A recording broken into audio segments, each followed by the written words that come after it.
सर्व अच्युत गोत्रे बंधू आणि भगिनी, त्याप्रमाणे साधू संतांना दंडवत प्रणाम. आज आपण 154 नंबरच्या सत्संगामध्ये प्रवेश करत आहोत. गेली अनेक सत्संगापासून आपण परमेश्वरांनी सांगितलेले तत्व सिद्धांत व विचार प्रणालीचं चिंतन करत आहोत. खरं म्हणजे परमेश्वरांनी अवतार घेऊन आपलं जो धर्म आहे, आपलं जे तत्त्वज्ञान आहे, आचार विचार प्रणाली आहे, हे स्वतः श्रीमुखी सांगितलं आणि श्रीमुखी सांगून ते तत्त्वज्ञान या जीवानी जर अंगीकारलं तर त्याचे फायदे तोटे अगदी पारदर्शक स्पष्टपणे सांगितलेलं आहे. आपण दैवराटीत राहत असताना किंवा परमेश्वर भक्ती करत असताना जर यदाकदाचित आपण हे समजून नाही घेतलं तर तो धर्म, धार्मिकता आपण कशाच्या आधारे पाळतोय, कशाच्या आधारे तत्व सिद्धांत आपण त्या नियमाच्या अधीन राहून करतोय, आणि जर ते प्रमाण आपल्याकडे नसेल तर आपण परमेश्वर भक्त होऊ शकत नाही. कोणती गोष्ट तत्त्वज्ञान समजून, आचार विचार प्रणाली समजून जर करायची असेल आणि केली तरच फायदा होतो. थोडक्यात आपण ज्या शाळेमध्ये किंवा ज्या कॉलेजमध्ये ॲडमिशन घेतलेलं आहे तिथले नियम आपल्याला पाळणं हे बंधनकारक आहे. जर यदा कदाचित तिथं ॲडमिशन घेतलं आहे पण नियम पाळले नाही तर आपण नापास होण्याची शक्यता असते. कुठेही जा, कोणत्या क्षेत्रात जा, तिथले नियम असतात, तत्त्व असतं, आचार विचार प्रणाली असते. मग भौतिक जगत असेल किंवा आध्यात्मिक जगत असेल, भौतिक जगामध्ये थोडंफार तरी चालेल, परंतु भौतिक जगामध्ये पेक्षा दैवराटीमध्ये म्हणा किंवा धार्मिक जगातमध्ये या नियमांना अत्यंत महत्त्व आहे. आणि परमेश्वरांनी या गोष्टी वेळोवेळी अनेक प्रसंगानुरूप स्पष्ट आणि पारदर्शकपणे सांगितलेले आहे. त्यातलं अत्यंत महत्त्वाचं जे तत्त्व आहे आपल्या दैवराटीमध्ये, अहेतुक भूतभजन ज्ञानाप्रती साधन. अहेतुक भजनाला अत्यंत महत्त्व आहे. निरपेक्ष, निस्वार्थ, फक्त परमेश्वर व्हावा या उद्देशाने केलेली क्रिया तीच परमेश्वरापर्यंत पोचते. भौतिक जगामध्ये सुद्धा याचा प्रत्यय आपल्याला येतो. जर कोणत्याही प्रकारचा स्वार्थ न ठेवता निरपेक्ष बुद्धीनं जर आपण एखादं काम केलं तर त्याचा नक्कीच आपल्याला फायदा होतो. एखादा नोकर असतो, इमानदारीनं काम केलं, त्याचा मालक त्याच्यावर खुश होऊन त्याला अधिकचं काहीतरी देण्याचा प्रयत्न करतो.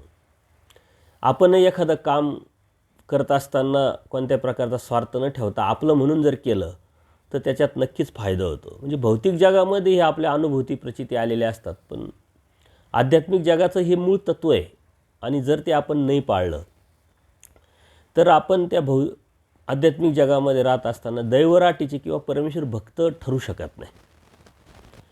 असाच एक मुलगा एका राज्यामध्ये आपल्या आईबरोबर राहत होता आणि त्या राजवाड्यावरून कधीही कामाला जात असताना ती आई त्या मुलाला घेऊन जायची. तो मुलगा त्या राजवाड्याकडे बघत राहायचा.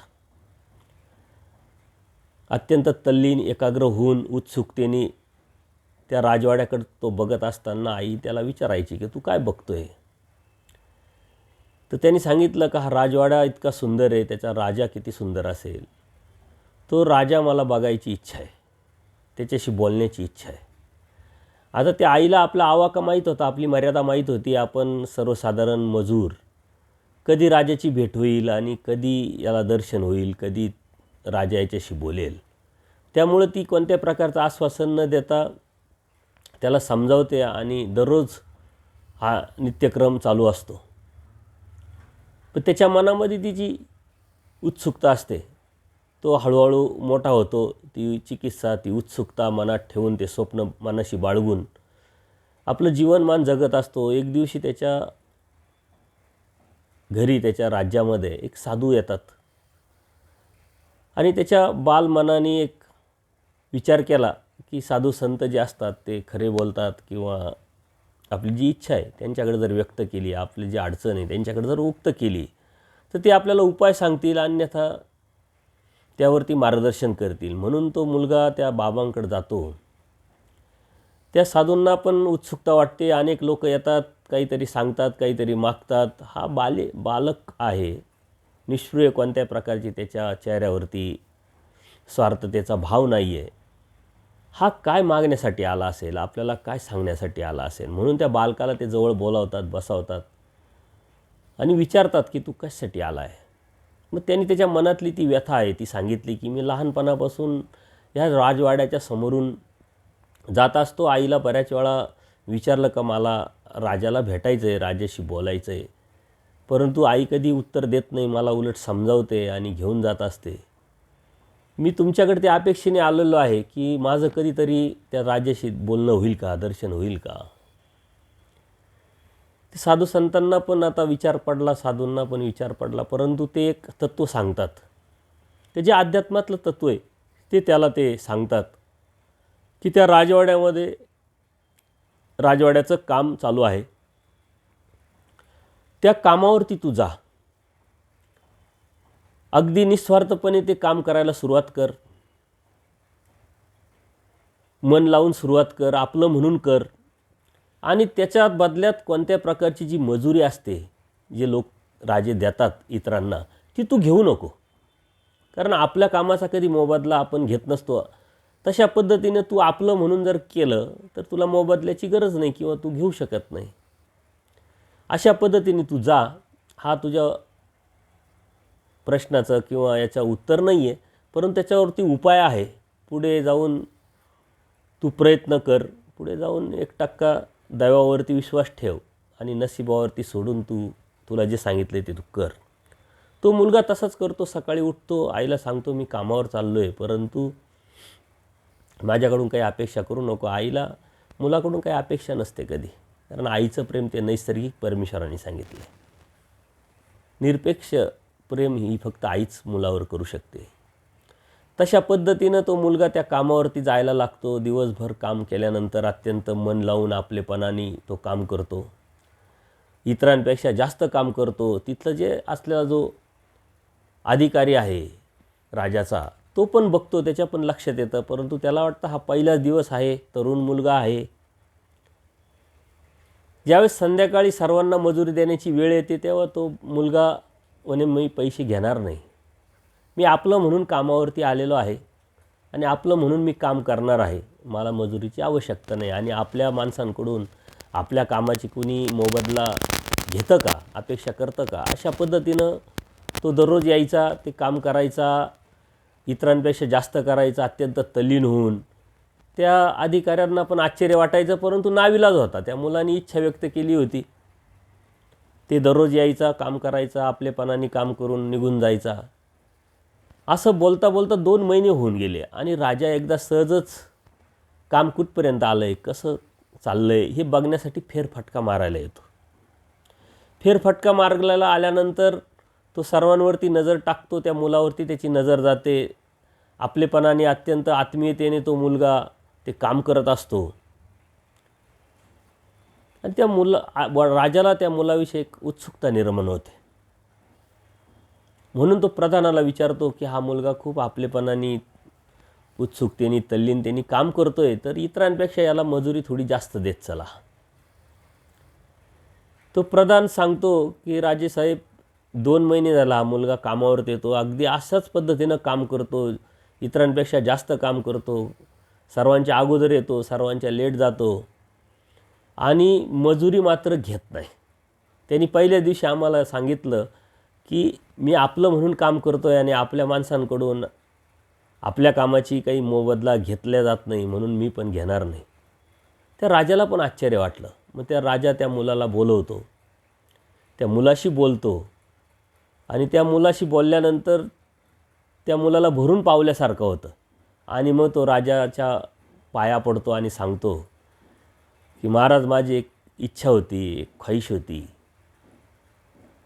त्यामुळं मी इथं आलो, तुमचं दर्शन झालं, तुमच्याशी बोलणं झालं, तुम्ही मला प्रेमाने बोलवलं, मला माझा मोबदला भेटला, मला कोणत्याही प्रकारची अपेक्षा नाही, स्वार्थ नाही, परंतु हे काम पूर्ण होईपर्यंत मी ह्या कामावरती येत राहणार. त्या राजाला आश्चर्य वाटलं. तो राजा त्याला बरोबर घेतो आणि त्याला मंत्रीपद देतो आपल्या राजवाड्यामध्ये. कालांतराने त्याची हुशारी, त्याची इमानदारी, त्याचा निस्वार्थपणा, कामाच्या ठिकाणी असलेलं आपलेपण, हे सर्व तो राजा बघतो आणि आपली मुलगी त्याला देतो. तो आपला जावई करून घेतो. त्या राजाला मुलगा नसतो, दुसरी मुलगी नसते. अप्रत्यक्षरित्या त्या राजाचा वारसदार तो ठरतो आणि नंतर पुढच्या काळात तो राजा होतो. सांगण्याचं तात्पर्य, भौतिक जगामध्ये निस्वार्थपणे जरी काम केलं तरी त्याचा फायदा होतो. तर दैवराटीमध्ये, परमेश्वर भक्तीमध्ये हे आपलं मूळ तत्त्व आहे. अहेतुक हे मूळ तत्त्व आहे. जर यदाकदाचित हेतुक पद्धतीनं, स्वार्थी पद्धतीनं जर आपण भक्ती केली तर ती परमेश्वराची भक्ती ठरत नाही, ती देवतेची भक्ती ठरते. अहेतुक परमेश्वराची जर भक्ती केली, कोणत्याही प्रकारची अपेक्षा न ठेवता, अदृष्टपर, फक्त परमेश्वर प्राप्त व्हावा, तूची व्हावा, तूची भेटावा या उद्देशाने जर भक्ती केली तरच ती दैवराटीची भक्ती ठरते, तरच ती परमेश्वराची भक्ती ठरते आणि तरच परमेश्वर आपल्याला ज्ञान आणि प्रेम देऊ शकतात. तर परमेश्वराने वचनांच्या माध्यमातून त्याचं आपल्याला स्पष्ट प्रमाण सांगितलं. अहेतुक भूतभजन ज्ञानाप्रती साधन, अहेतुक मायापूर भजन प्रेमाप्रती साधन. आणि ज्ञान आणि प्रेम हे परमेश्वर प्राप्तीची दोन साधनं आहे. आणि ते साधनं मिळवायचे असेल तर अहेतुक भाव ठेवायला पाहिजे. कोणत्याही क्रियेमध्ये आपला अहेतुक भाव जर असेल तरच ते परमेश्वरापर्यंत पोचतं, कारण मूळ तत्त्व परमेश्वराचं ते आहे. आणि म्हणून आपण दैवराटीत धार्मिकता करत असताना जर आपण तत्त्व समजून नाही घेतलं तर आपण भक्ती करतो, स्थानं करतो, क्रिया करतो, सत्संग ऐकतो, स्मरण करतो, परंतु त्याच्यामधचा भाव जो आहे तो जर परमेश्वराने सांगितलेल्या तत्वानुसार जर नसेल तर त्या करण्याला काही अर्थ राहत नाही. तो तिथपर्यंत पोचतच नाही तर त्याचा उपयोग काय. असंही आपण दैवराटीत येण्याच्या अगोदर देवीदेवतींची भक्ती करत होतो, स्वार्थपर दृष्टपर भक्ती करत होतो. ह्या जीवाला स्वतःहून ज्ञान संभवत नाही म्हणून परमेश्वराने कोणाच्या तरी करवी, कोणाच्या तरी निमित्ताने आपल्याला हा बोध दिला आहे. आणि हा बोध दिल्यानंतरही आपण जर तो समजून घेतला नाही, त्याचे तत्त्व, सिद्धांत, आचार, विचार प्रणाली समजून नाही घेतली, किंवा ज्या शाळेमध्ये आल्यानंतर या शाळेचे नियम जर आपण नाही पाळले तर आपण नापास होणार हे 100% खरं. आणि हे नापास होण्याची जी हायट्रिक आहे आपण बऱ्याच वेळा केली. अनंत जन्मात, अनंत सृष्टीत आपण नापास झालो. अनेक वेळा आपल्याला परमेश्वराने बोध दिला, प्रत्येक सृष्टीत बोध दिला, पण तो आपण दवडला. परमेश्वर दयाळू, माळू, कृपाळू असल्यामुळं प्रत्येक युगामध्ये, प्रत्येक सृष्टीमध्ये आपल्याला परमेश्वर बोध देत आले, स्वतःची ओळख देत आले. जीव, देवता, प्रपंच आणि परमेश्वर याचं कार्यकारण स्वरूप लक्षण सांगितलं. परंतु आपण ते तत्त्व, ते आचार, विचार प्रणाली समजून न घेता, ते नियम न पाळता आपण ती धार्मिकता करत आलो आणि म्हणून नापास झालो. आता मात्र आपलं मूळ कर्तव्य आहे, आपल्या जन्माचा उद्देश तो आहे, सृष्टीच्या परमेश्वराच्या निर्मितीचा उद्देश तो आहे आणि परमेश्वर अवताराचाही उद्देश तो आहे की ह्या परमेश्वराचं त्या जीवानी प्रेम मिळवावं. परमेश्वर देण्यासाठी सतत अविरत उपलब्ध आहे, परंतु घेण्याची योग्यता, पात्रता, प्रयत्न हा आपल्यालाच करावा लागेल. आणि म्हणून आपण हे तत्त्वसिद्धांत बघत असताना जीव, देवता, प्रपंच व परमेश्वर हे समजून घेताना नामधारक वासनिकांच्या मनामध्ये जो न्यूनगंडाची भीती आहे तो काढण्याचा आपण प्रयत्न केला. अनेक सद्भक्त प्रतिक्रिया देत असतात, या प्रतिक्रियेतून आपण पुढं जात असतो. आपण आचार मालिका बघितल्यानंतर आता विचाराचं चिंतन करत आहोत आणि विचारामध्ये अनेक असे सूत्र आहे, सुंदर असे तत्त्व आहे की जे परमेश्वरने आपल्याला श्रीमुखी सांगितलेले आहे.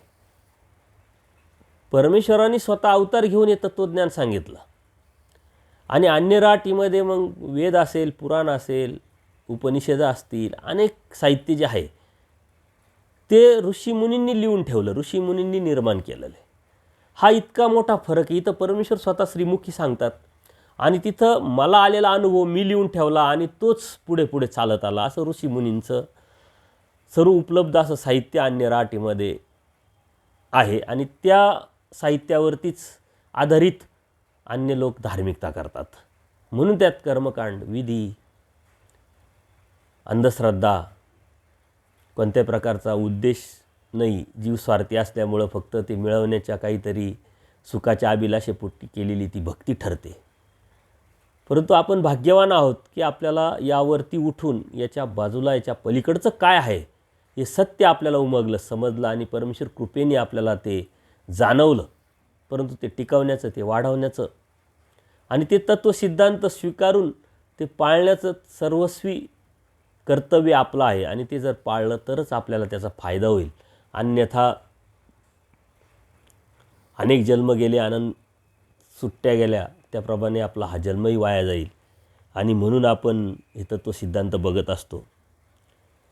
मागच्या वेळेस विचाराचे काही सूत्र आपण बघत असताना युगाचे जे तत्त्व आहे ते आपल्याला तिथपर्यंत आपण आलेलो आहोत. कलियुगामध्ये काय असतं, काय नसतं, त्यातलंच पुढचं सूत्र आहे, कलियुगी तस करोतो पुंछळतो हा धर्मस्वरूपी न वर्ते आईसा विरळा.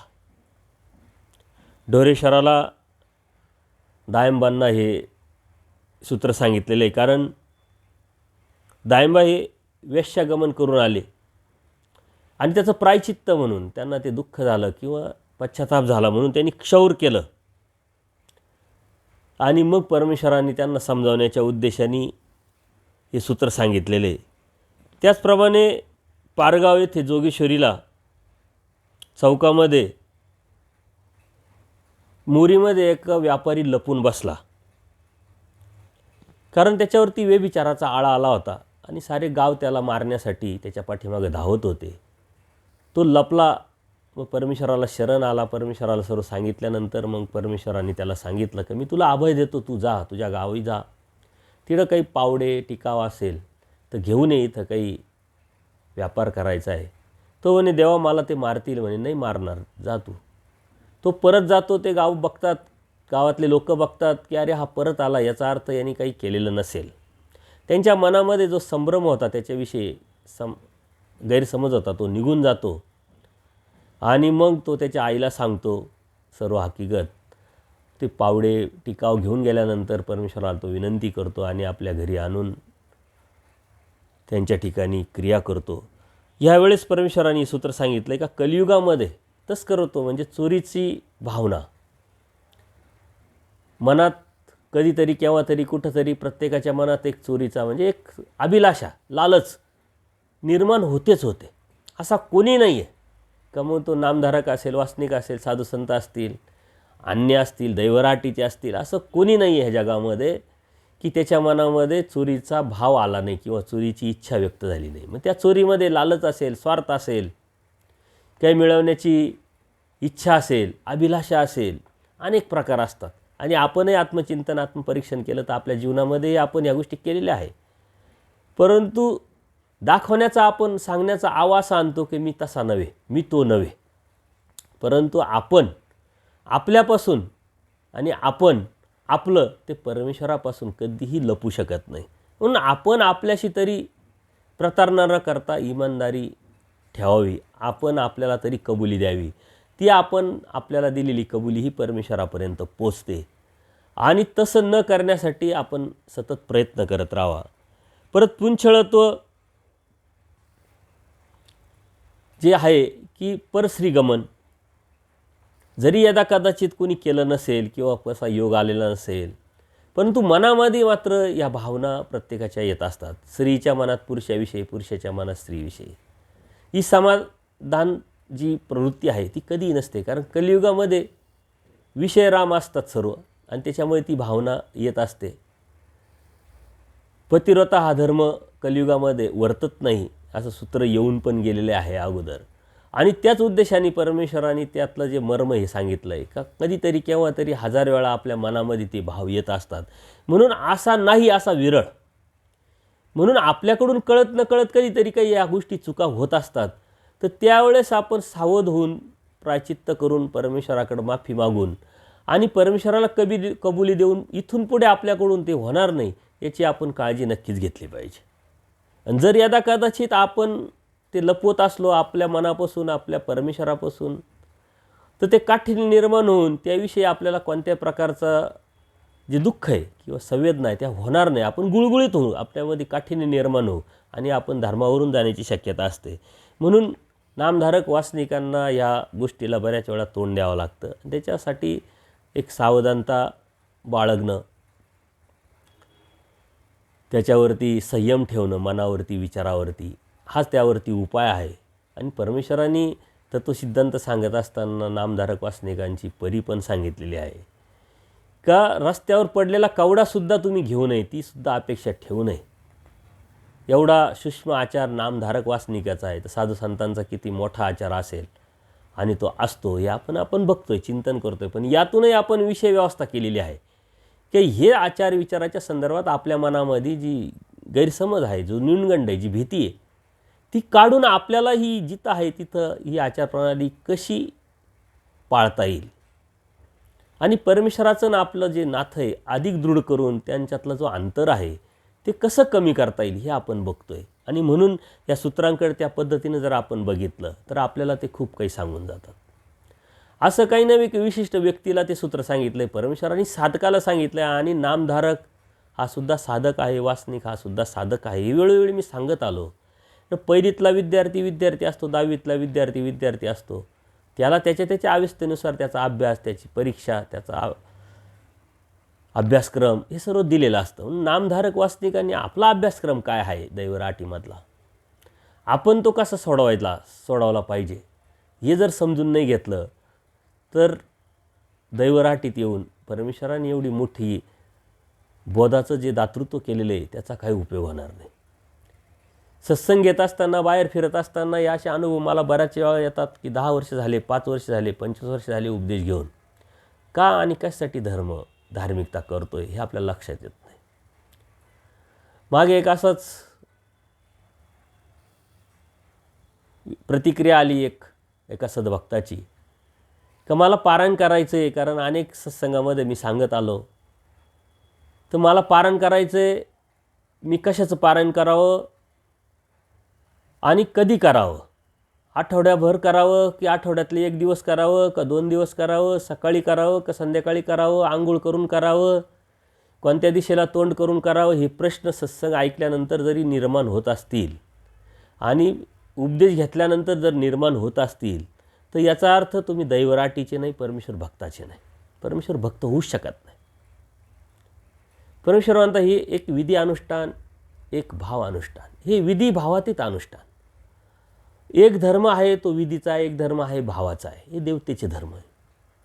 इथं सुद्धा विधी आणि भाव आहे, परंतु परमेश्वराने अपेक्षा केलेली आहे हे विधी भावातीत अनुष्ठान, विधीच्या आणि भावाच्या पलीकडचं अनुष्ठान आहे. परमेश्वराची भक्ती ही विधी आणि भावाच्या पलीकडची. मग विधी आणि भावाच्या पलीकडं काय आहे? त्याग आहे, आचरण आहे. मग ते आचरण कोणतं? परमेश्वराने सांगितलेल्या वचनाच्या माध्यमातून केलेली अपेक्षा,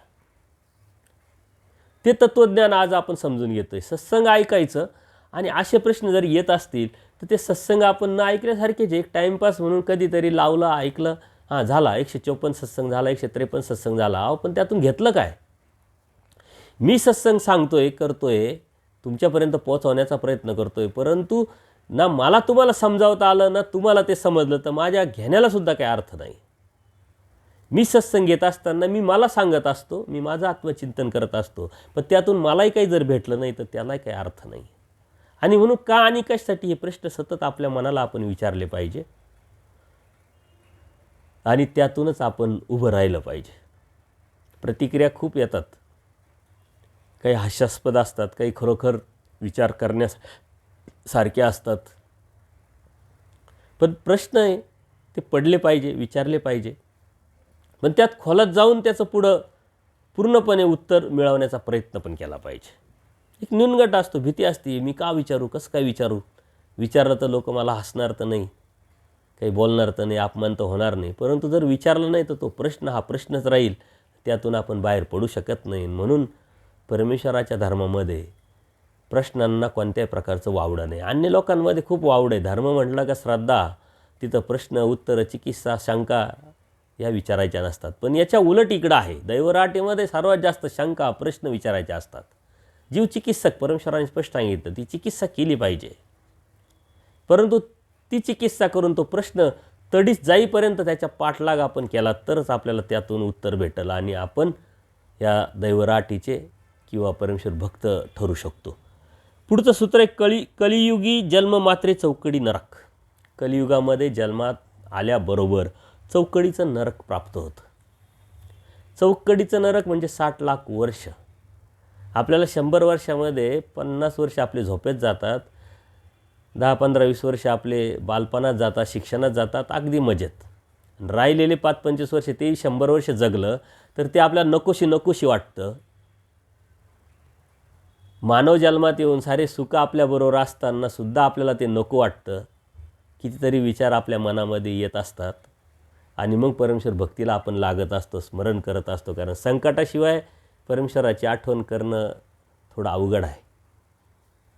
संकट आले, अडचणी आल्या का मग आपलं स्मरण जास्त, आपलं क्रिया जास्त, परमेश्वराच्या स्थानावरती जाऊन विडे ठेवण्याची प्रवृत्ती जास्त. म्हणून संकटात आपण परमेश्वराचं जास्त चिंतन स्मरण करत असतो. म्हणून आपण संकट मागवावेत, परंतु आपलं सारं सुखासाठी चालू असतं. कुंती मातेने मात्र श्रीकृष्ण महाराजांकडं काय मागितलं? श्रीकृष्ण महाराज म्हणतात, आपली आता भेट नाही, तुला काय मागायचं माग. त्याने दुःख दे, अडचणी दे, संकट दे, जेणेकरून तू सतत माझ्या स्मरणात राहशील, आठवणीत राहशील. आपण त्याच्या उलट करतोय. सुख दे, सुख दे. सुखाच्या व्याख्या आपण ठरवलेल्या नाही आहे. सुखाच्या व्याख्या प्रत्येकाची वेगवेगळ्या आहे. आणि तरी सुख मागत असतो आणि त्या सुखासाठीच आपण धावत असतो. आता ह्या 5-25 वर्षाचं जीवन जगत असताना सुद्धा नकोसं वाटतं. इडं परमेश्वराने सांगितलं, कलियुगात जन्माबरोबरच चौकडीचं नरक प्राप्त होतं. म्हणजे आपण तर कलियुगात जन्माला आलेलो आहे आणि चौकडीचं नरक आहे 60 लाख वर्षाचं. विचार करा किती मोठं दुःख आहे. बाकीचं याच्यावरती आपण सत्संग घेतलेले 13 भेदी नरकावरती, ते तुम्ही ऐकले असतील. भय असावे नरकाचे. प्रायचित्तामध्ये एक ओळ आहे, भय असावे नरकाचे. पण ते नरक समजून घेतलं, जाणून घेतलं तर त्याचं भय निर्माण होईल. परमेश्वर सांगतात, कलियुगात जन्ममात्रे चौकडी नरक, 60 लाख वर्षाचं, 32 लाख वर्षाचं कृतयुग, 16 लाख वर्षाचं त्रेतयुग, 8 लाख वर्षाचं द्वापारयुग, 4 लाख वर्षाचं कलियुग, यांची बेरीज केली का 60 लाख वर्ष होतात. आणि आज या मिनिटाला आपण जीवन जगत असताना मागच्या कलियुगात जन्माला आलेले कितीतरी जीव 60 लाख वर्षाचं नरक भोगत असतात. आता त्या नरकात जायचं नाही तर परमेश्वराने उपाय सांगितले. अनेक नरक परमेश्वराने ज्या पद्धतीने सांगितले त्याच्यावर उपाय पण सांगितले. आणि प्रत्येक नरकाला उपाय आहे, ते आपण बघू आता पुढे जाऊन. पण ते उपाय आपल्याला करता आले पाहिजे. आपल्याला पायाला दुखायला लागला, डोकं दुखायला लागला का उपाय म्हणून आपण लगेच डॉक्टरांकडे जातो. तसं परमेश्वराने सांगितलेली हे रोग, नरक म्हणजे रोग आहे, या रोगावरचे उपाय परमेश्वराने सांगितले. ते उपाय जर आपण योजले नाही तर ते दुःखच दुःख आपल्याला पदरात पडेल. आणि जन्म म्हणजे कलियुगात जन्म म्हणजे जन्मता क्षणीच जन्माला आला आईच्या गर्भातून, पोटातून, तर चौकडीचं नरक लगेच प्राप्त होतं. आता जन्माचे बऱ्याच गोष्टी आहे. मानव जन्म हा भेटल्याबरोबर परत भोगभूमीतला एखादा जीव कर्मभूमीमध्ये आला, कर्मभूमीत पाय ठेवताच त्याला तो जन्म म्हटलं जातं आणि त्याला चौकडीचं नरक प्राप्त होतं. म्हणजे अन्य देशामधून एखादे पर्यटक जे भारतामध्ये फिरायला येतात, बघायला येतात, ते जाताना 60 लाख वर्षाचं नरक गिफ्ट म्हणून घेऊन जातात. त्यांना त्याचं काही जाणीव नसते, पण त्यांनी ते जोडलेलं असतं. प्रत्येक जीव इकडे येऊ शकत नाही. परत 7 महिन्याचा गर्भ म्हणजे बघा, शास्त्र स्पष्ट सांगतंय 40 दिवसानंतर ह्या जीवाच्या याच्यामध्ये आत्मा येतो आणि 7 महिन्यानंतर हे जीवाचं शरीर पूर्ण तयार होतं. 7 महिन्यानंतर तो मुलगा जर जन्माला आला तर त्याला चौकडीचं नरक प्राप्त होतं. 7 महिन्याच्या अगोदरच तो मुलगा जन्माला आला म्हणजे तो मृतावस्थेत येतो, त्याला मात्र चौकडीचं नरक प्राप्त होत नाही. 7 महिन्याच्या आत त्याचं मांसरूप मनुष्यदेह पूर्णपणे जर त्याला भेटलं आणि जन्माला आला तर त्याला ते प्राप्त होतं. जसं शास्त्र सांगतं त्याच पद्धतीनं विज्ञानाने सुद्धा शोधलेलं असतं. पण त्या विज्ञानाला सुद्धा शास्त्राची प्रेरणा असते. आपल्याला कोणीतरी काहीतरी सांगितले असेल तर त्याचा शोध घेतो. जर सांगितलेलं नाही तर आपल्या डोक्यातही येत नाही ना, आपण शोधही घेत नाही. गरज ही शोधाची जननी आहे.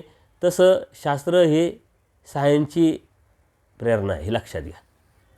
आणि शास्त्रात जे सांगितले ते सायन्स प्रयोग करतं आणि प्रयोगाने ते सिद्ध करतं. ऑलरेडी शास्त्रामध्ये ते सांगितलेलंच आहे. 7 महिन्यापर्यंत संपूर्ण पिंड तयार होतो आणि म्हणून ते पूर्ण पिंड तयार झालेला जो जीव आहे तो गर्भातून बाहेर पडला तर त्याला चौकडीचं नरक प्राप्त होतं. आता ह्या चौकडीचं नरक जे आहे त्यावरती मात करायची असेल तर त्याच्यावरती परमेश्वराने उपाय सांगितला. युगाविपरीत अनुष्ठान घडे त्या चौकडी चुके. युगाविपरीत अनुष्ठान जर घडलं तर हे चौकडीचं नरक चुकतं. युगाविपरीत म्हणजे युग धर्मामध्ये प्रत्येक युगाचा धर्म सांगितलेला आहे. कृतयुगी, त्रेतयुगी, द्वापारयुगी, कलियुगी हे जे धर्म सांगितलेले, याच्या व्यतिरिक्त एखाद्या जीवानी धर्म केला, पाळला, याच्या व्यतिरिक्त धर्म कोणता आहे? परमेश्वर भक्ती. परंतु परमेश्वर काय सांगतात की जो वेदवंत आहे म्हणजे देवतेची भक्ती करत नाही, देवतेचे धर्म पाळत नाही आणि परमेश्वराने त्याला बोध पण दिलेला नाही, म्हणजे परमेश्वराची पण भक्ती करत नाही, परंतु तो परमेश्वर भक्तीला अनुकूल आहे, परमेश्वर भक्ती श्रेष्ठ आहे, चांगली असं म्हणतो, तो त्याला विपरीत म्हणतात. आणि तो युगाविपरीत अनुष्ठान घडलं तर त्याची ही चौकडी चुकते. आता चौकडी चुकण्यासाठी 2-3 उपाय सांगितलेले आहे, ते पुढं एका सूत्रामध्ये येणार आहे, ते आपण बघू. तर अशा पद्धतीनं अनेक नरकांची प्राप्ती परमेश्वराने या जीवाला कशी होते सांगितलंच, परंतु त्याच्यावरती उपाय पण सांगितलेले. प्रेतदेहाचं नरक होतं. मग प्रेतदेहाचं नरक विकल्प तुझं माझं छोटं मोठं असं केल्याने होत असतं आणि त्याचंसुद्धा उपाय परमेश्वराने सांगितलेला आहे आणि तो आपण पाळत असतो. एखादा व्यक्ती सरल्यानंतर, मृत्यूला गेल्यानंतर आपण 10 दिवसाच्या आत जे पात्र करत असतो, साधू संतांना विनंती करून त्याच्या निमित्ताने जीव घालत असतो, हा त्याच्यावरचा उपाय आहे. पुढं ते वचनाद्वारे येणार आहे, त्यावरती आपण अधिक चिंतन करू. त्रेती सीता बरवी, द्वापारी श्रीकृष्ण चक्रवर्ती बरवे, कलियुगी हे बरवे. बेलापूरला महादाईचा प्रश्न करते देवाला की या जगामध्ये सर्वात सुंदर कोण आहे? तुम्ही जसे आहात तसं अजून कोणी आहे का? आणि त्यावेळेस परमेश्वर सांगतात त्रेतायुगामध्ये सीता जी आहे ती सर्वात सुंदर होती, अत्यंत सुंदर होती, तिच्यासारखे सुंदर कोणी नव्हते. आणि द्वापारयुगात श्रीकृष्ण महाराज सुंदर होते, त्यांच्यासारखं दुसरं कोणीच नव्हतं. आणि कलियुगात हे बरे, म्हणजे कलियुगात सर्वात सुंदर मी आहे असं स्वामी श्री चक्र सांगतात. बघा ती एवढी सुंदर मूर्ती हे अनेक भक्त लोक दररोज बघत होते, पूजन करत होते. किती भाग्यवान असेल. आणि आपण दररोज फक्त ती मूर्तीची एक झलक आपल्याला दिसावी, भेटावी, स्वप्नात का होईना आपल्याला त्याची जाणीव व्हावी. परमेश्वराने थोडंसं आपल्याला काहीतरी दाखवावं आश्चर्यजनक, याच्यासाठी अभिलाषा ठेवून अनेक साधू संत साधक दररोज स्मरण करतात, चिंतन करतात, परंतु ते कोणाच्या नशिबी भेटणं मुश्किल आहे. कारण परमेश्वराने सांगितलं पुनरुपी संबंध, पुन्हा आत्ता संबंध नाही, पुन्हा दुसरा संबंध देणार. अस्थिपरीच्या शेवटच्या सूत्रामध्ये परमेश्वराने सांगितलेलं आहे. आता ते करण्यासाठी सारं आयुष्य साधना करावं लागतील. परमेश्वराने सांगितले तत्वसिद्धांत आचार विचार प्रणालीच्या ह्या चौकटीत राहून ती अभिलाषा ठेवावं लागते, तेव्हा कुठंतरी परमेश्वराची प्राप्ती होऊ शकते, अन्यथा नाही. म्हणून परमेश्वराचं सौंदर्य म्हणजे दैवी. आपण बघा परमेश्वराच्या सत्संगांमध्ये सौंदर्य, लावण्य, कृपा हे जे गुण आहे परमेश्वराचे, त्यावरती आपण त्या शब्दाचे अर्थ बघितलेले आहे. सौंदर्य म्हणजे काय, लावण्य म्हणजे काय, औदार्य म्हणजे काय. तर ते जे दैवीपण जे आहे ते कोणामध्ये नसतं, ते फक्त परमेश्वरामध्येच असतं. आणि त्यातूनच परमेश्वरकडे हे जीव वेधले जातात. नुसते जीवच वेधले जात नाही, प्राणीसुद्धा वेधले जातात. आपण बघितलं लीळाचरित्रामध्ये डांगरेश, कितीतरी गायी, पैठणला जात असताना स्वामी पाठीमागे सर्व गायी वेधल्या जातात. परत नांदेडला गोरक्षण स्थान आहे, सर्वांना माहीत आहे. म्हणजे प्राणीसुद्धा वेधल्या, एवढी सुंदर वेदवंत अशी ती श्रीमूर्त, आणि त्याला सौंदर्यता म्हणायचे. आपण कुठे जातो काहीतरी बघतो आणि आपण म्हणतो काय सुंदर आहे, काय सुंदर आहे.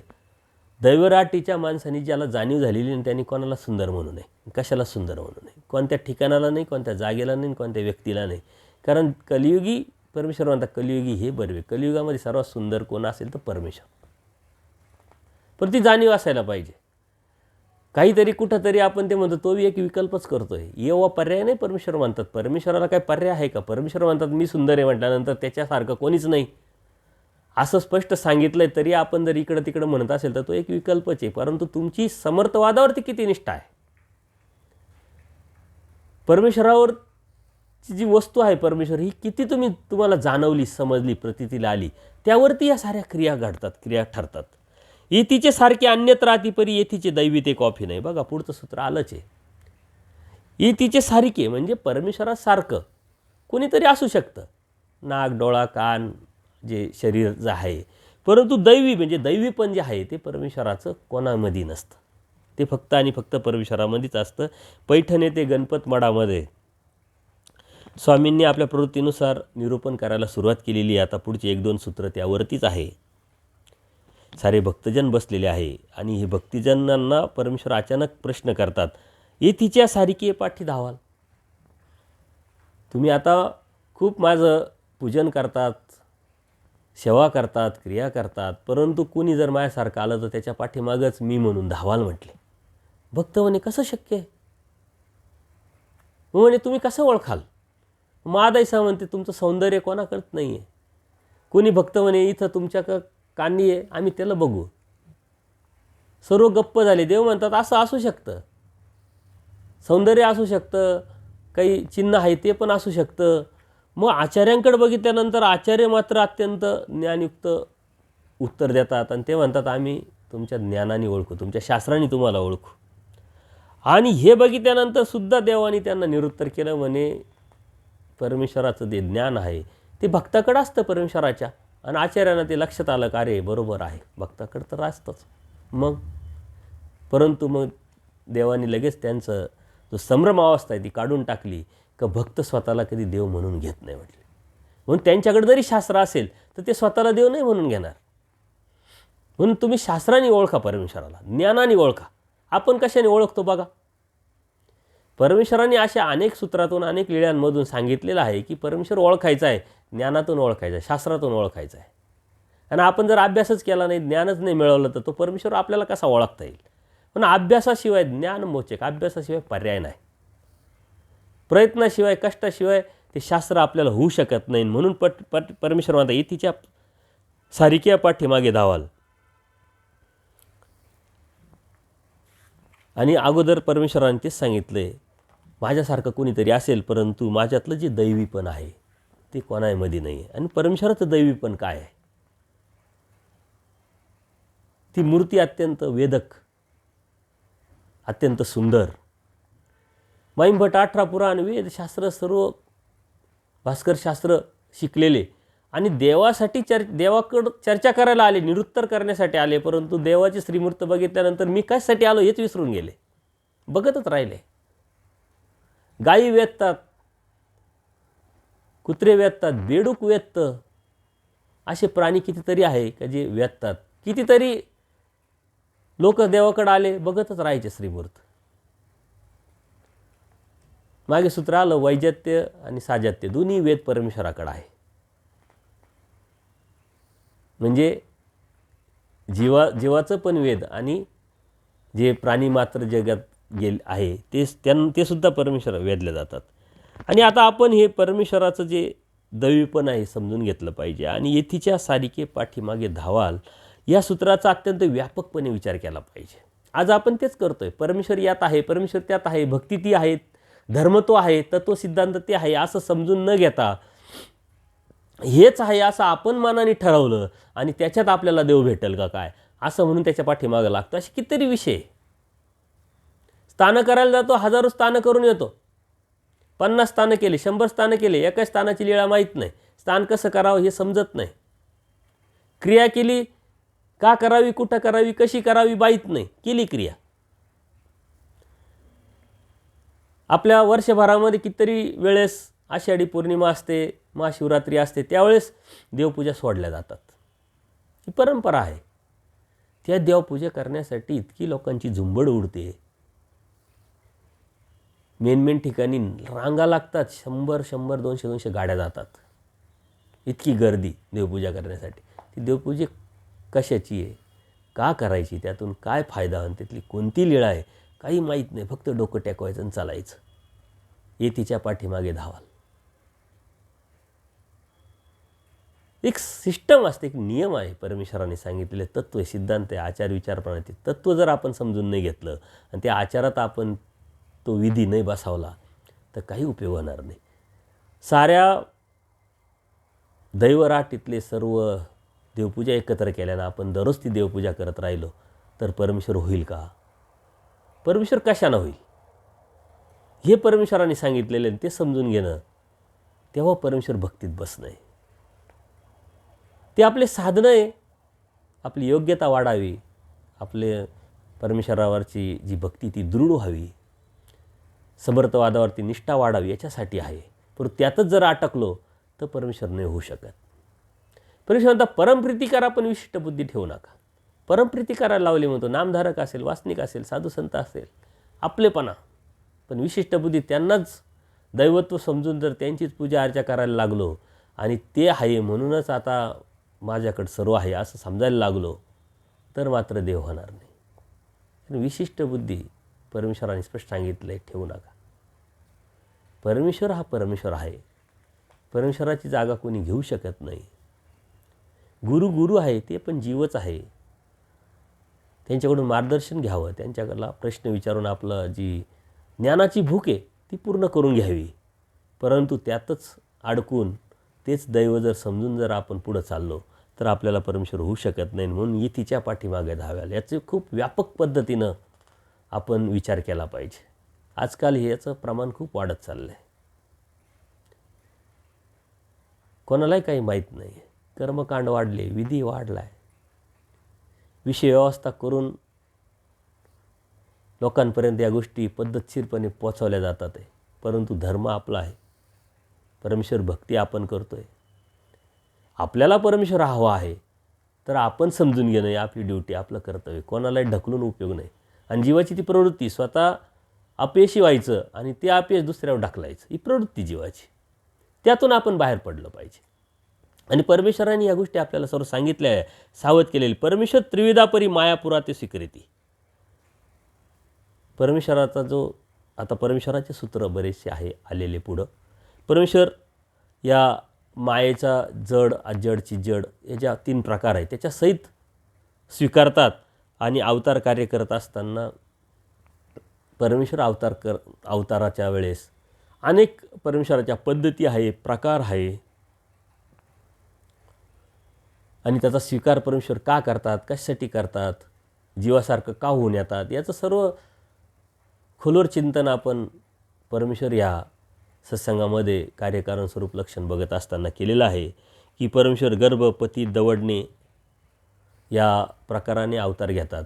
गर्भातून अवतार घेतात, पतीत उठवण्यातून अवतार घेतात, दवडण्यातून अवतार घेतात. हे का घेतात ते आपल्याला समजावं. अनेकांचे असे प्रश्न असतात का परमेश्वर एक, मग कलियुगामध्ये 3 अवतार झाले. द्वापारयुगाचं ठीक आहे, कृतयुग त्रेतायुगाचं ठीक आहे, पण कलियुगामध्ये एकाच वेळेस 3 अवतार झाले. श्री चक्रपाणी प्रभू महाराज, श्री गोविंद प्रभू महाराज आणि सर्वज्ञ श्री चक्र प्रभू महाराज. मग परमेश्वर एक आहे, युग एक आहे, तर अवतार का एक नसावेत? पण याची वेगवेगळी कारणं आहे. आणि त्या कारणापेक्षा आपण जर चिंतन केलं तर यदा कदाचित परमेश्वराने तत्त्वज्ञानातून सांगितलं असतं का परमेश्वर गर्भातून अवतार घेतो, पतीत उथळण्यातून अवतार घेतो, दवाडण्यातून अवतार घेतो. आणि ते अवतार कसे होतात जर दाखवलं नसतं तर आपल्याला कळलं असतं. एखादी गोष्ट तोंडी सांगितल्यानंतर जेवढं कळतं त्याच्यापेक्षा ती बघितल्यानंतर जास्त कळतं. आणि म्हणून कोणती वस्तू आपण बघायला जातो. एखाद्याने वर्णन केली, आपण लगेच ऑर्डर देत नाही, मागवत नाही, आपण लगेच विकत घेत नाही, आपण म्हणतो बघायची. तसं परमेश्वराने पतीत उठवण्याचा अवतार घेतला. श्री चक्रपाणी प्रभूंनी कामाख्या निमित्ताने देहत्याग केला आणि हरिपाळ देवाचं पतीत उठवलं आणि स्वामी श्री चक्रधरांचा अवतार सुरू झाला. ते कसं उठवलं, का उठवलं, कोणत्या उद्देशाने उठवलं हे सर्व समजलं. मग आपण म्हणतो अरे पतीत उठवणं असा अवतार असतो. गोविंदप्रभू बाबांनी तो जीव होता तो काढला आणि त्या गर्भामध्ये स्वतः अवतार घेतला. त्याचं सर्व जीवधर्म, देहधर्म, त्याचं नशीब, कर्म सारं घेऊन परमेश्वर त्या जीवासाठी वेडेपिसी होतात. परमेश्वर कुठे वेडापिसा असतो काय? गोविंदप्रभू बाबांवरती जर चिंतन जर करायचं ठरलं तर त्यांचं वेडेपिसी मूर्त कधी दिसली नाही. त्यांनी बी अवतार कार्यामध्ये किती अनंत लीळा केल्या. त्याचप्रमाणे परमेश्वर पर अवतार होतात, आवर दृश्य अवतार होतात, उभयदृश्य अवतार होतात. हे तोंडी सांगितलं असतं तर कसं कळालं असतं? परदृश्य म्हणजे काय, उभयदृश्य म्हणजे काय, आवर्दृश्य म्हणजे काय, हे करून दाखवतात परमेश्वर या जीवासाठी. या जीवाला पूर्णपणे सुशिक्षित करतात, ज्ञान देतात आणि मग वाट बघतात. आपण एखाद्या व्यक्तीला काही द्यायचं नाही, काही सांगायचं नाही, काही अपेक्षा मात्र करायची. तसं परमेश्वराचं नाही आहे.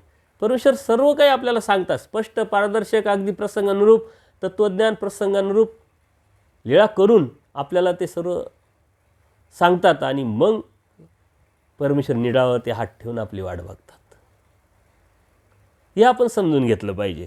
पण परमेश्वर त्रिविधा परी माया पुरा ते स्वीकारते. आपण याचं चिंतन केलेलं आहे. माया म्हणजे काय, ब्रह्म म्हणजे काय, परमेश्वर म्हणजे काय. सत्संग जर तुम्ही मागचे ऐकलेले असेल तर हे वचनंसुद्धा तिथं प्रमाणवाला घेतलेले आहे. आपण लगेच तुमची टूप किंवा क्लिक झालं पाहिजे की अरे हे तर झालेलं आहे. गर्भी स्वीकारती का पतिता ते उठवते का जीवा ते दौडीती. पुढचं सूत्र तेच आहे का परमेश्वर गर्भातून अवतार घेतात. श्रीकृष्ण महाराज, दत्तात्रय प्रभू महाराज, पतिता ते उठवती स्वामी श्री चक्रधर महाराज, जीवा ते दौडीती श्री गोविंद प्रभू महाराज.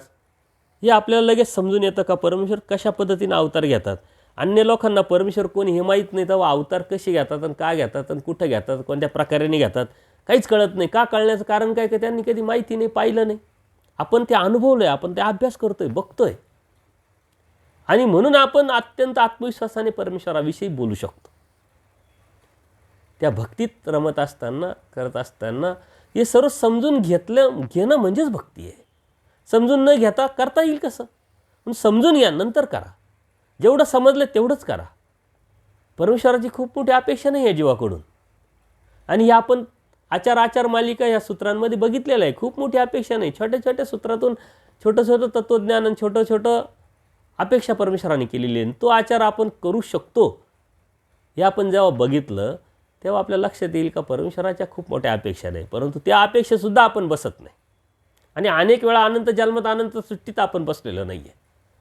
हे न बसण्याचं कारण योग्य पद्धतीनं समजून न घेण्यामुळं. समजून घ्या, करणं सोपं जाईल. परमेश्वराचे एक सूत्र परमेश्वराचं व्यापकत्व, अमर्यादत्व दाखवत असतं. परमेश्वर अनंत आहे, अनंत तो अनंतिकी. हे परमेश्वराचं एक सूत्रातून आपल्याला जाणवायला पाहिजे, प्रचितीला आलं पाहिजे.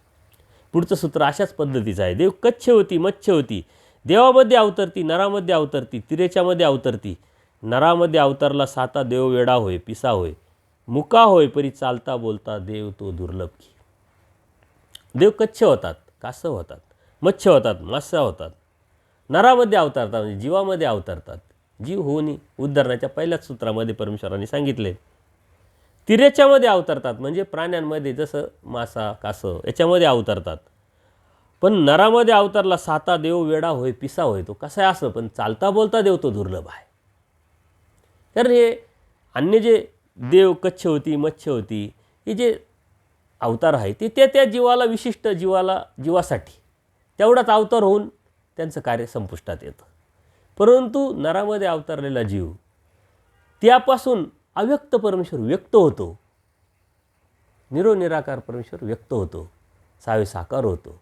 आणि तो चालता बोलता देव ज्ञान सांगतो आणि करून पण दाखवतो. उभयदृश्य अवतार परमेश्वर श्रीकृष्ण स्वामी श्री चक्रधर स्वामी यांनी तत्त्वज्ञान सांगितलं, करून पण दाखवलं, म्हणून ते दुर्लभ आहे. आणि ते उभयदृश्य अवताराची भक्ती आपल्याला करायची संधी भेटलेली आहे जन्मामध्ये. आपण किती भाग्यवान. आचार्य म्हणतात ह्या अवताराने जो उद्धारला नाही तो कुठंच कोणत्याच अवतारापासून उद्धरू शकत नाही. कारण कशाला, कोणाला कशाचं व्यसन, कोणाला कशाचं. परमेश्वर म्हणता इथं फक्त जीव उद्धारण्याचं व्यसन, दुसरा कोणताच उद्देश नाही, कोणतंच ध्येय नाही परमेश्वरापुढं. आणि त्या ध्येयामध्ये जर आपण बसलो, थोडं बसलो तरी परमेश्वर जास्त घेऊन जाणार, प्रयत्न करी दैवाचे साह्य. म्हणून आपण या गोष्टी समजून घेतल्या पाहिजे की उभयदृश्य अवताराचे आपण भक्ती करतोय. आणि अनेक लोकांमध्ये या सूत्राविषयी संभ्रम आहे की परमेश्वर आहे तो कशाला कासव होईल, कशाला मासा होईल. तो परमेश्वर आहे, तो परमेश्वर अशा प्राण्यांमध्ये अवतार घेईल का? अहो, परमेश्वराने यदा कदाचित एक सहज विचार करा की असे अवतार परमेश्वराने घेतले नसते. परमेश्वराच्या अवतार कार्याला किती मर्यादा आली असती. परमेश्वराने अवतार घेतला, जीव होऊन आले, 8 वर्ष कार्य केले आणि 8 वर्षात जेवढे जीव भेटले, जे उद्धारले ते उद्धारले, बाकीच्यांना हे दिलं ते दिलं, मग आपल्यापर्यंत कसा परमेश्वर आला असता? अहेतुक भूत भजन कसं घडलं असतं? मायापूर भजन कसं घडलं असतं? कसं घडेल? कसं काय प्रेम भेटेल? परमेश्वर म्हणतात प्रेम घेतलं पाहिजे. अहो, पण घेतलं पाहिजे तर मग देणारी बी तशीच उपाययोजना असलेली तरच ते भेटेल ना. पण परमेश्वराचं व्यापकत्व खूप मोठं आहे, छोटा नाही. परमेश्वर अमर्याद आहे, चैतन्यापर परमेश्वर आहे. म्हणून या सूत्रातून तो व्यापकत्व आपल्याला कळतं, लक्षात येतं. अनेक लोकांमध्ये काही संभ्रम आहे की देव असं नाही तसं नाही, कसं काय होईल, हे होईल ते होईल, अनेक गोष्टीविषयी संभ्रम आहे, गैरसमज आहे. परंतु हे न समजून घेतल्यामुळं गैरसमज आहे. परमेश्वर ज्यावेळेस अवतार घेतात तेव्हा जीव होऊन येतात, जीवाचे देहधर्म जीवधर्म स्वीकारतात. तर ह्या जीवाला क्रिया घडावी, त्या क्रियेतून त्या जीवाची योग्यता वाढावी आणि त्या जीवानी परमेश्वराला प्राप्त करून घ्यावं. आणि म्हणून ह्या परमेश्वराने साऱ्या स्वीकारलेल्या गोष्टी आहे. पण त्याच्यावरती परमेश्वराचं कंटिन्यू बंधन असतं. पुढच्या सूत्रांमध्ये ते येणार आहे. आपल्या स्वभावावरती आपलं बंधन नाही आहे. आपल्याला काही डोकं दुखायला लागलं, काही व्हायला लागलं, ताण लागली, आपण कंट्रोल नाही करू शकत. तसं परमेश्वराचं नाही आहे. परमेश्वराचं सर्व स्वभावावरती परमेश्वराच्या कडेने, आपल्या कडेने आपलं तसं काहीच करता येत नाही. म्हणून परमेश्वराचं हे व्यापकत्व, अनंत जे आहे, सर्वात मोठा परमेश्वर आहे, हे आपण समजून घेतला पाहिजे. देव कच्छ होती, मच्छी होती, कासव होती, मासा म्हणजे मासा होती. देवामध्ये अवतारते म्हणजे यक्षिणीपासून शेषयापर्यंत देव अवतारतात. आपण 1200 अवतार बघितलेले आहे. नरामध्ये म्हणजे मनुष्यामध्ये अवतारतात, स्त्रियांच्यामध्ये म्हणजे पशुत्रियांच्यामध्ये अवतारतात. पण परमेश्वर म्हणतात नरामध्ये अवतारलेला जो साता देव वेडा होय, पिसा होय, पण मुका जरी असता पण चालता बोलता देव हा आचारता व निरूपण करणारा देव तो दुर्लभ असतो. म्हणजे उभयदृश्य अवतार हा दुर्लभ असतो आणि तो आपल्याला भेटला आहे. आपलं भाग्य आहे. परंतु ते भाग्य आपल्याला परमेश्वराने दिले. आता आपण त्या भाग्यात बसायसाठी परमेश्वराने सांगितले तर तो सिद्धांत नियमावली पाळली तर परमेश्वर आपल्याला प्राप्त होणार. परमेश्वर सकाळी देहधर्म जीवधर्म स्वीकारतात. आलं पुढचं सूत्र. एका सूत्राला पुढचं सूत्र लगेच लागून असतं. आपल्या मनामध्ये शंका, मनात प्रश्न निर्माण झाले का परमेश्वर लगेच पुढच्या सूत्रात ते उत्तर देतात की परमेश्वर सकाळी देहधर्म जीवधर्म स्वभाव वगैरे जे आहे, अष्टप्रकृती स्वभाव, जीवधर्म हे सर्व स्वीकारतात. म्हणजे राग असेल, तोष असेल, तोखणे असेल, उदासीनता असेल, हे परमेश्वरामध्ये काहीच नाही. परमेश्वर प्रसन्न आहे, परमेश्वर आनंद आहे. आणि हा स्वतःचा आनंद देण्यासाठी परमेश्वराने या जीवाला निवड केली आणि सृष्टीची निर्मिती केली. आनंद तो परमेश्वर आनंद आहे, त्याच्यामध्ये दुसरं काहीच नाही. परंतु या जीवासाठी जे नसलेलं आहे ते परमेश्वर स्वीकारतो. म्हणजे आपल्यासाठी परमेश्वर काय करतो विचार करा. एखाद्या जीवासाठी आपल्याला इच्छा नाही आहे तिकडं जाण्याची, ते खाण्याची, ते बोलण्याची, ते करण्याची, परंतु कोणाच्या तरी प्रेमापोटी आपण करतो. तर त्या व्यक्तीला असं वाटतं की अरे माझ्यासाठी यांनी किती केलं, आणि आपल्याला वाटतं की मला आवडत नसताना मी याच्यासाठी किती केलं. परमेश्वरांनी काय काय परमेश्वर करतो हे बघा आपण. परमेश्वर आनंद तो आहे आणि तरी ह्या जीवासाठी परमेश्वर काय काय स्वीकारतात. ह्या जीवाला क्रिया व्हावी, त्याचा अधिकार वाढावा आणि तो अधिकार योग्यता प्राप्त होऊन परमेश्वराला त्याला सोपं आणि सरळ प्राप्त करता यावं. ज्ञान प्रेम परमेश्वराला देता येण्यासाठी याला घेता यावेत. म्हणून परमेश्वर हे सर्व स्वीकारतात, देहधर्म जीवधर्म. आणि यातून आपण लक्षात घेतलं पाहिजे आपण स्थान करत असताना परिसराचं स्थान, दीर्घ परिसराचं स्थान, यावरती बऱ्याच लोकांचे मला प्रश्न येत राहतात की परमेश्वर आणि हे कसं. अहो, जीवधर्म देहधर्म आला म्हणजे त्यात ते पण आलं. त्याच्यामुळं त्या दृष्टीनं आपण बघणं ही आपल्या दृष्टीचं काळेपण आहे, आपल्या दृष्टीचं दोष आहे. तर जीवधर्म स्वीकारले म्हणजे ते आलंच ओघानी. काय परमेश्वराला भूक लागते, ताण लागते, परमेश्वराला काय अपेक्षा असते का कोणीतरी माझी पूजा करावी, अवसर घ्यावा, असं काही अपेक्षा असते काय? काही अपेक्षा नसते. परमेश्वर सर्व काही हे जीवासाठी करतात. येतीचे सकाळी ते येतीच्याची प्रवृत्ती बघा. पुढचं सूत्र लगेच आलं. हे जे आहे आपण म्हणतो हे तिचे म्हणजे परमेश्वराचे सगळे जीव धर्म देह धर्म जे परमेश्वराने स्वीकारले त्याचा अंगीकार केलेला आहे. परमेश्वराचा त्याच्यावरती कंट्रोल असतो. ही तिच्याची प्रवृत्ती म्हणजे परमेश्वराची प्रवृत्ती परमेश्वराच्या इच्छेनुसार. इच्छा नसेल तर काहीच नाही. नाहीतरी कितीतरी जीव आले परमेश्वराचे ठिकाणी क्रिया केल्या पण परमेश्वराच्या स्वीकारात पडल्या तर त्या क्रिया, नाही स्वीकारात पडल्या त्याला काय अर्थ नाही. जीवाच्या कडेनी करणं आणि परमेश्वराच्या कडेनी करणं याच्यात खूप मोठा फरक आहे. आज आपण जे करतोय क्रिया सर्व ह्या सर्व आपल्या कडेनी जीवाच्या कडेनी. मला वाटलं क्रिया करावी केली, मला वाटलं स्नान करायला जायचे केले, मला वाटलं या ठिकाणी पंगत द्यायची केली. पण देवाला काय वाटतंय? देवाच्या ते स्वीकारात पडतंय का? देवाची ती प्रवृत्ती आहे का? देवाचा तो कड आहे का? असेल तर कळत न कळत आपल्याकडून परमेश्वर क्रिया करून घेतील. सर्व काही करून घेतात परमेश्वर, परंतु तेवढ्या समर्थवादावरती आपली निष्ठा असली पाहिजे. आणि मग याच्याच नावाखाली धर्मामध्ये विधी कर्मकांड अंधश्रद्धा पसरवले जातात. तुम्ही हे करा तुमचा प्रसव वाढेल, पुढं पुढं जाईल, मग तुम्हाला हे प्राप्त होईल, तुम्हाला ते प्राप्त होईल. पण परमेश्वराने सांगितलेलं जे तत्त्वज्ञान आहे हे जर अभ्यासलं नाही तर त्याच्यामध्ये आपण बळी पडतो आणि मग आपण परत नावं ठेवायला मोकळे होतो. आपण आपला धर्म सांभाळायचा आहे, आपल्याला आपल्याला परमेश्वर मिळवायचा आहे, तर आपण ते समजून घेणं आणि ते समजून घेतल्यानंतर तसं वागणं हे आपलं काम आहे, आपलं कर्तव्य आहे. आपण कोणावरही असं ठेवू शकत नाही. आपण दुसऱ्यावर ठेवतो, याचं ही प्रवृत्ती आहे आपली, ही मानसिकता आहे. युगानुरूप परमेश्वर क्रीडती परी किंचित द्विलक्षण. युगानुरूप प्रत्येक युगामध्ये परमेश्वर वेगळं क्रीडतात, थोडासा फरक असतो, किंचित द्विलक्षण असतं. युगव्यवस्थेनुसार परमेश्वर ती युगव्यवस्था जी न भंगू देता क्रीडतात, म्हणजे लीळा करतात, चेष्टा करतात. परंतु थोडासा फरक असतो. युगव्यवस्थेच्या वेगळे असाधारणत्व परमेश्वराचं असतं आणि हे आपण अनेक लीळांमधून पाहिलेलं आहे. श्रीकृष्ण महाराजांचा अवतार, स्वामी श्री चक्रधरांचा अवतार तुलना करा, खूप मोठा फरक आहे. ते युद्ध करायला लावतात आणि इथं मुंगीरा न व्हावे म्हटले, हिंसा पापत होणार. हा खूप मोठा फरक आहे. परंतु ते युगाचं ती तो धर्म आहे आणि त्याला अनुलक्षून परमेश्वर ते करतात. परंतु परमेश्वराच्या कडेनी करणं आणि आपल्या कडेनी करणं, परमेश्वराच्या कडेनी पांडवांनी युद्ध केलं आहे, कौरवांनी स्वतःच्या कडेनी केलं, हा फरक आहे.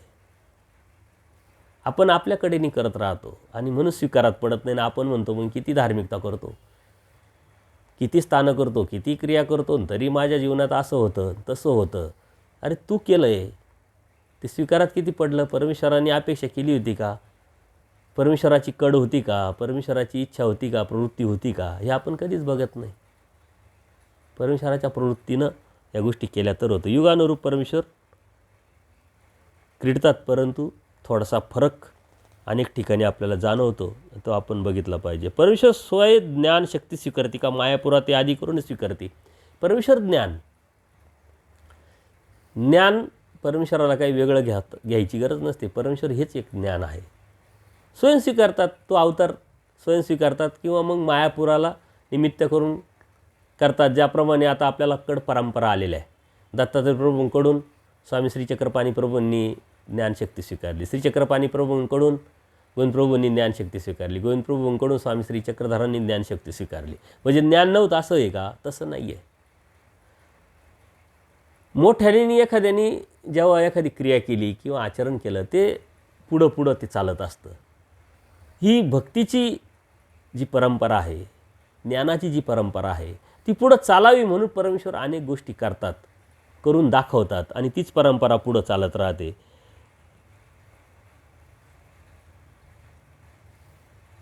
स्वयंज्ञान शक्ती स्वीकारतात, म्हणजे आपण स्वयं बुद्धमय स्वरूप जे आहे, बुद्ध तो महावाक्यामधले निर्वचनामध्ये सूत्र काही आपल्याला लिंक लागली पाहिजे लगेच. स्वरूपापासून ते ज्ञानशक्ती स्वीकारतात. अन्यथा विलक्षण क्रीडा करून मायापुरा ते आधी करूनही स्वीकारतात. उभयदृश्य अवतारानिमित्त करतात, स्वीकारतात. आणि परमेश्वराजवळ सर्व शक्ती असतात, परपण आवर्पण. आपण ते आता परमेश्वराच्या सत्संगामध्ये सर्व बघितलेलं आहे. फक्त मग ती एक प्रवृत्ती, इच्छा आपल्याला समजावं कोणता परदृश्य अवतार आहे, कोणता आवर्दृश्य अवतार आहे, कोणता उभयदृश्य अवतार आहे, त्यांचं कार्य कसं, हे सर्व आपल्याला समजावं कळावं म्हणून परमेश्वराने त्या गोष्टी केलेल्या असतात. परमेश्वर कच्छवती मच्छवती कशा पद्धतीने ते अवतार घेतात, मग ते दृष्टांतातून परमेश्वर आपल्याला समजावतात. त्या दृष्टांतातून काय काय परमेश्वर देतात, काशवीचा दृष्टांत का सांगितला, त्यातून काय परमेश्वराला द्यायचं जीवाला, हे सर्व परमेश्वर दृष्टांतातून सांगतात. तर हे जे दृष्टांत आहे आणि सूत्राचे अर्थ प्रकरणवशातून बघून ते अधिक स्पष्ट करण्यासाठी दृष्टांतात आपल्याला जावं लागतं आणि त्या पद्धतीनं आपण समजून घेतले पाहिजे. वेदोनी बोधिती का बोधुनी वेदिती, कोणाला पहिले वेद देतात नंतर बोध देतात, कोणाला पहिले बोध देतात नंतर वेद देतात. त्याच्या त्याच्या अवस्थेनुसार, त्याच्या त्याच्या प्रवृत्तीनुसार किंवा त्याच्या त्याच्या अधिकारानुसार, योग्यतेनुसार. काही जीवांना पहिले वेद देतात, आवड निर्माण होते. बरे अन्य लोक असतात ते तुमच्याबरोबर स्थानाला येतात, क्रियेला येतात, साधू संतांकडे येतात, मला तरी कितीतरी वेळा भेटतात की नाही मग आम्ही अशा यांच्याबरोबर आहे ना सर्व स्थानं केलेले, आवड आहे. पण नंतर कधीतरी मग बोध होतो, एखाद्याला बोध होतो म्हणजे उपदेश घेतो, सर्व होतं, नंतर त्याला आवड निर्माण होत असते. त्याच्या त्याच्या योग्यतेनं वेदोनी बोधीची बोधुनी वेदिती, त्याच्या त्याच्या जीवाच्या योग्यतेनुसार, आवडीनुसार किंवा त्याच्या पात्रतेनुसार परमेश्वर कोणाला वेद देऊन बोध देतात किंवा बोध देऊन वेद देतात. परमेश्वराचे अखंड कार्य सतत चालू असतं. यावरती आपण नक्की प्रतिक्रिया कळवा, त्यावरती आपण चिंतन करू. दंडोत प्रणाम, दंडोत प्रणाम, दंडोत प्रणाम.